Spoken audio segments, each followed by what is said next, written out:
Hi everyone, welcome to my channel, Misty River Crochet. Today's tutorial is on how to connect two rows or two sides of rows together to join into one row when doing sideways construction. So I'm currently working on a pattern that has this wave pattern in it and it's sideways construction. So what I've done for the plus sizes 2x to 5x, I've started separate rows and I'm going to join them together like this. So you start out making two exact same pieces. This is the first one and it's 5 rows. So it's a single crochet row, a wave row, 2 single crochets and a wave row. This one is exactly the same, except I've continued on with the row number 6, the single crochet row, and this is how I'm going to join these two pieces together. And this will be underneath the armhole. This is to make the armhole actually. So what we're going to do is we're going to take the first piece and flip it over like you were going to start working on the chain.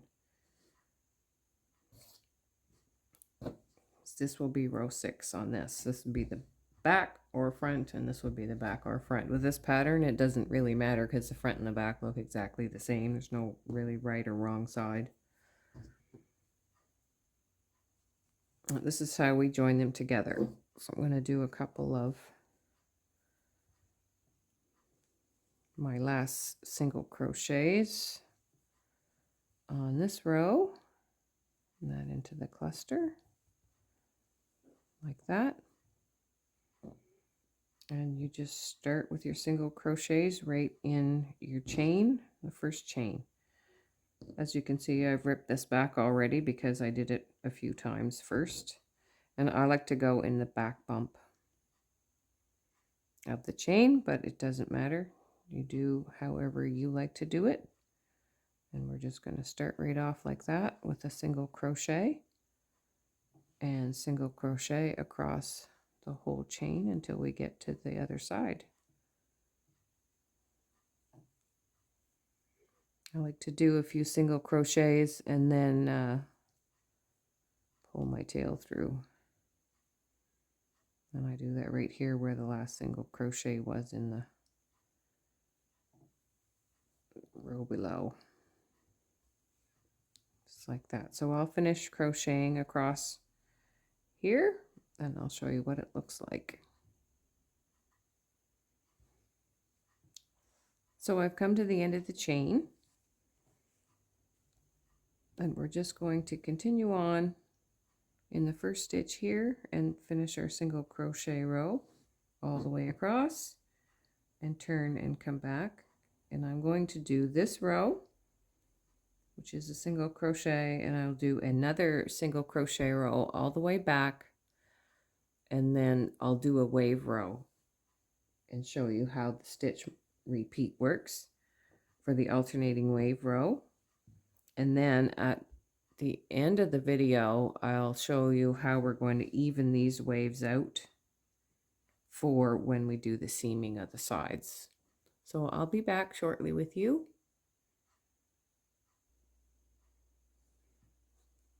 So I've completed my 2 single crochet rows. This is what it looks like. Maybe I can zoom out a little bit. There we go. So it looks like this for my miniature version. And then I'm going to continue on with the whole entire length in the pattern. And what this does is when you go to seam the sides,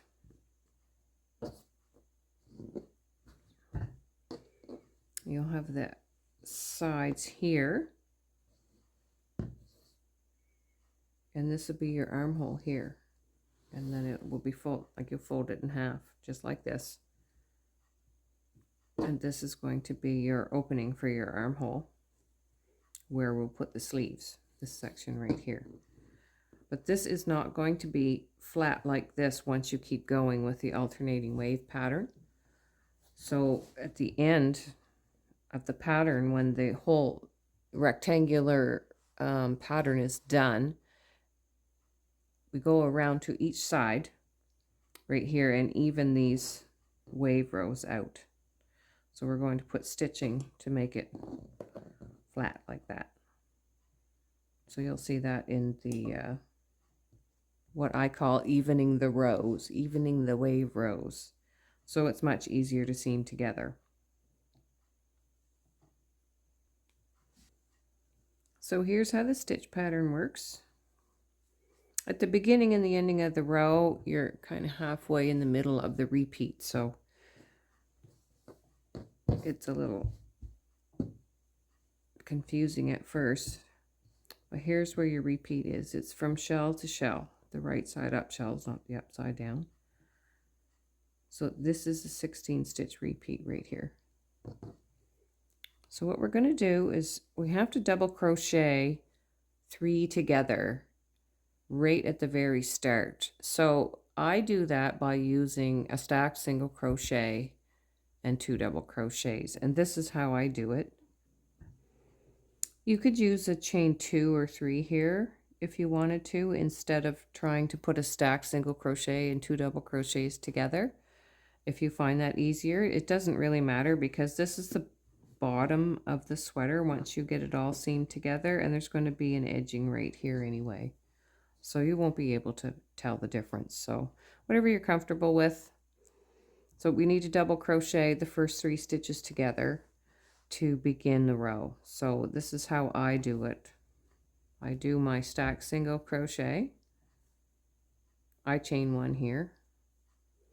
And I go through these 2. Pull up a loop. And I just don't do the last loop, just like on a double crochet. Yarn over and pull through 2, yarn over, insert, pull up a loop, pull through 2, and then pull through all 4 loops. And that's how I do my 3 double crochet together at the very first of the row. The other way you can do it, this is what it looks like with just a couple of chains. You just double crochet, you skip the first stitch and double crochet 2 together and then pull through all of the loops. So you don't go into the chain, it doesn't count as a stitch at the end of the row. So there's not actually a big difference. I like the stacked single crochet because I have a little bit more stitching here when I'm doing an edging or seaming sides or something like that. So that's why I prefer to do it that way. The other way to do the stacked single crochet with the 2 double crochet together, if you don't want it as bulky, you start with the stacked single crochet. You can just go through the left loop if you prefer that way of doing it. I went over that in a previous video. I'm going to go through both loops.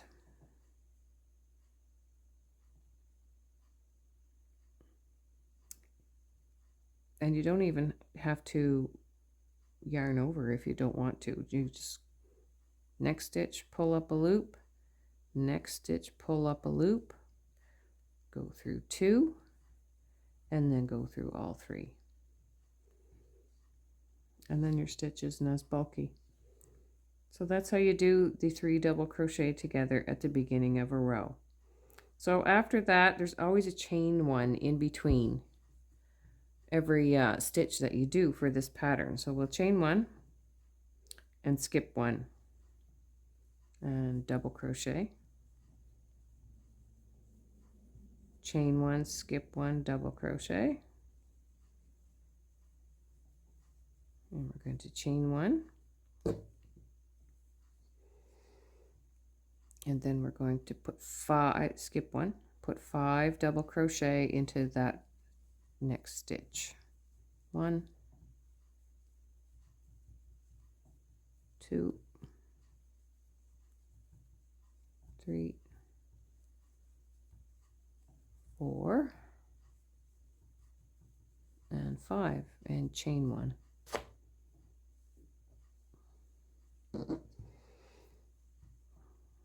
Skip the next stitch, double crochet, chain 1, skip the next stitch, double crochet, and chain 1, and then we're going to double crochet 5 together. So skip this stitch and double crochet 5 together.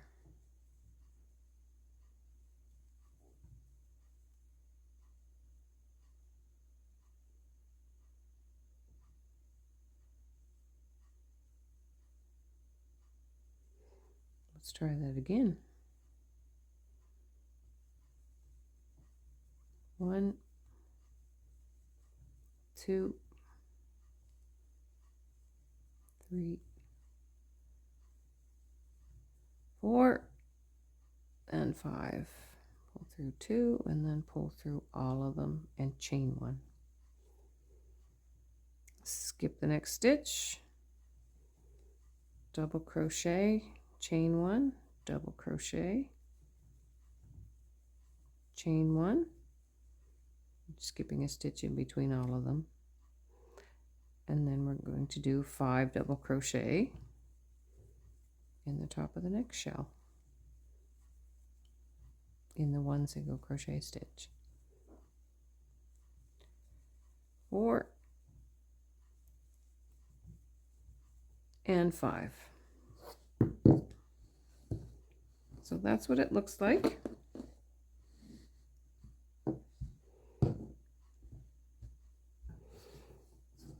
So once you get going on it, it's pretty easy to remember. You're just going to have a chain space in between every single stitch and 2 double crochets in between all of the shells.